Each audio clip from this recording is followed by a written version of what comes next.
So what I'm saying is that the high level of financialization and economic interdependence of all the pieces, the people who grow chickens, who have to sell it to somebody who processes the chickens, who then process it and package it and then ship it on trucks across our infrastructure that hasn't been repaired for decades, to sell it to people through grocery stores that have refrigerators and freezers.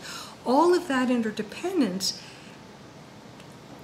is fragile. I mean, it's something we assume, it's something we live on.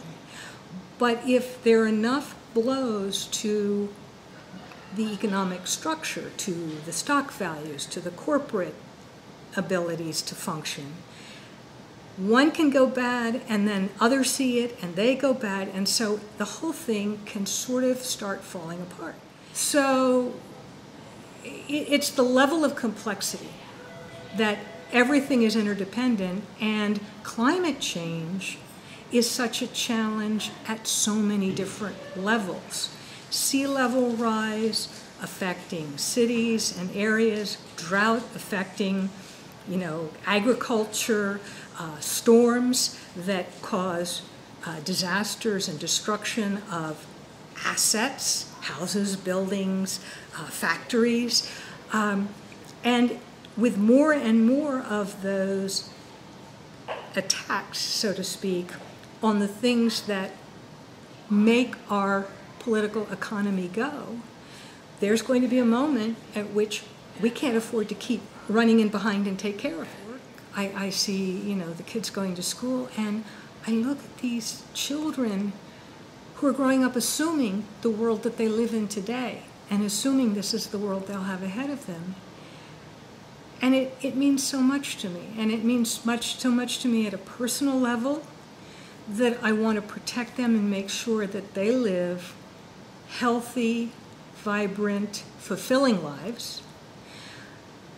And I don't want the world I live in to be something that, if we're so lucky as to have historians 100 or 150 years from now, looking back and trying to reconstruct from old data banks, do you think you can get the electricity running so we could find out what was happening here? I mean, I don't want us to become history. I want us to continue. It is inevitable, but can't we steer it? Can't we shape it? Maybe the way we're living now isn't the best way. Maybe we're consuming too much. Maybe we've gotten so fat off the hog, so to speak, that we really need to tamper down, and instead of this is a post-World War II development, of using a consumer society to motivate economic growth.